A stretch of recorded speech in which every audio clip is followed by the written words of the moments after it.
All right. Good morning, everyone. Let me keep myself in the frame. Figured I'd do a little brief social distancing walkthrough for everyone so we can just see what's going to be going on when we reopen on Saturday and Sunday. So you can see, behold, here we have the church. And what I've done is we've roped off 2/3 of the pews. So you can sit here in this one, or then here in this one. And also please do kind of, if you're only like one or two, go to one of the ends. That way we can maybe get one person on one end and two down here and still maintain distancing throughout. When you do come on either Saturday or Sunday, feel free to mill around and chat outside. But when you come on in, please come on in and find a seat and sit there and be quiet, well, relatively quiet before service, respectful. Chit-chatting and talking is going to be safer to do outside, so we recommend that you'll do that out there. You'll come on in, get a bulletin from the usher, come sit down. We're not going to be passing offering plates, but we will have offering plates there and there, and I think I'm going to, well, I hope you didn't get dizzy from spinning that quickly. We'll have an offering plate up front on the stand there. So whether you come in from that way or from the main parking lot way, there will be places where you can drop off offering on your way in and out. Note that there are no hymnals in the pews. We have a bunch of hymnals in the back, but if you grab a hymnal, take it home with you. If you want to have a hymnal, bring it with you week in, week out. That way we don't have to worry about cleaning off the hymnal for you. We're going to print up everything in the bulletin anyway, so you won't, in theory, need the hymnal, but I like to have a hymnal with me. That's just how I'm comfortable, and I keep track of my own hymnal now, so that'll just be the way it is. Also, we do ask that you would wear a mask on your way in while you're milling around. I'm not going to say that you have to wear one after you've gotten your seat, but again, just try to be considerate of people around you. For service, it'll be service as we're used to it, but the main difference will be in how we handle communion. Let me move back up towards the front. Instead of going and kneeling at the communion rail for communion tables, where we'd all be packed in and putting our hands and such on the communion rail at the same time, what we will do is this. So, we'll start on the lectern side, and whoever's sitting here in this front spot, i.e. on Sunday morning, probably my wife and kids, will come on up, and note, you can wait here at the font. I moved the baptismal font down here in front, and when ready, and when it's cleared, I will motion up front, and you'll come and walk, and the table won't be here, because I'll be doing service, and I'll have moved my devotion. That's why I do devotional in the morning. But I will be here in the middle, and we'll distribute the Lord's body, and then you'll go to the side and receive the Lord's blood. Now, if you'll note, in the communion trays, we have 9 on the outside. You can't really see them super great because I don't have anything in them at the moment.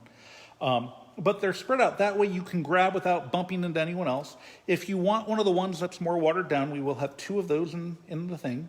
And so you will receive the Lord's body here, the Lord's blood, drop off, and walk back to your pew. Easy peasy lemon squeezy. And when you're sitting and you see that the people up in front of you have received and gone off, and once they've moved, you'll move from the baptismal font up front. And when you see that it's your turn to go up front and that the baptismal pew is open, the baptismal font is open, you can get up out of your pew, and we'll just keep everyone socially distanced and moving that way. It'll be all nice and safe. And hopefully I'm planning on not having an usher tell you guys how to move, because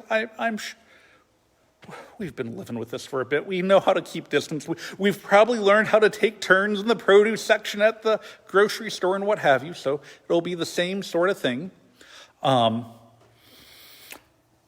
things just to remember, please do wash your hands. If you need to wash your hands, we've got bathrooms and stuff like that. Try to bring your own sanitizer, and if you want some, your own mask. We are going to pick up a few masks so that we have some extra, so if you show up to the parking lot and you realize, oh no, I forgot my mask, we can take care of you. But we'd much rather you try to take care of that stuff on your own. Same thing with hand sanitizer. Simply because you guys should all have stuff on your own, so just take care of yourself. We're grown-ups. We can handle this. Other things of note, when the service is done, we're not going to do the handshake line at the back, because again, that's germy hands, even getting them washed. That actually is one of the main reasons why or how disease can spread. And we get this. How many times have we done, oh, I've got a cold, so I'm not going to shake hands. We're doing the same thing.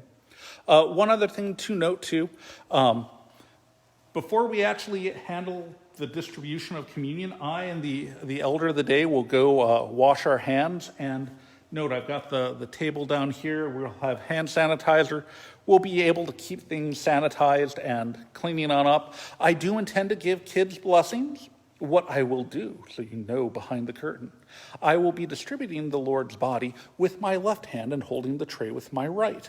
When it comes time to give kids a blessing, if they want one, I will go and happily bless your kids, and I will put the sign of the cross on them with my right hand. And then I will go between tables, or because they're going to be little tables and they're just going to be the family, and then I'll go sanitize my hands very quickly. And so we'll keep things set up and clean. And this is actually what I normally do when I have to, if I've had a cold or something like that, I go wash my hands before distribution anyway. So this really is much more similar to what we normally have. It's just a lot of the things that are done quietly, and I don't want to say behind the curtain back over there. We're going to be a little bit more obvious about a lot of the sanitation things that generally go on. So it should be safe and good, and we'll get used to the way we're doing it. Again, if you are nervous, if you're worried about your own care and just think for your own discretion, you want to stay at home, we're going to keep broadcasting it. Not on this phone, because good night, just with the light in here, man, my hair looks gray. Look at what COVID has done to me. I'm turning gray. Okay. Sorry if I'm a little punchy. It's been 80 days since we've had service. And if you want to know how long it takes your pastor to go around the bend and around the world, apparently the answer was 80 days. So if that was what you had in the guess, you got it right. I do like how we have set up the things. I may even put little bows on them, or ribbons or something, or bows, so you can see where you're supposed to come in.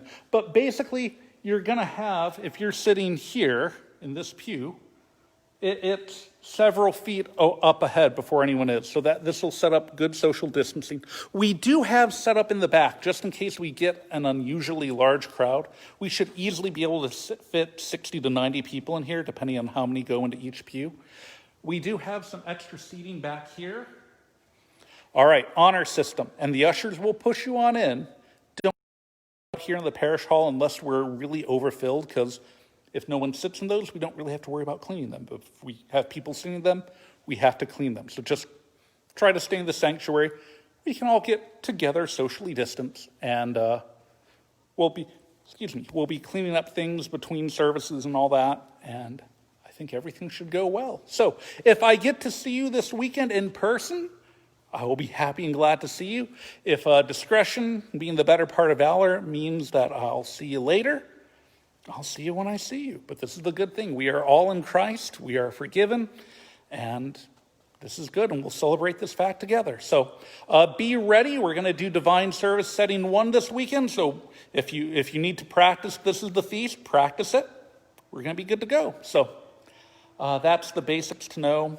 And again, just like your normal being healthy drills that you've been dealing with for the past 2 months. So, all right, I'm going to go. The Lord be with you. Have a great day. The full guidelines are on the website and on the Facebook page, and we're actually going to be mailing them out to everyone, so you should get a copy of them in the mail and all that good stuff. So, all right, the Lord be with you, and we'll see you around. Bye.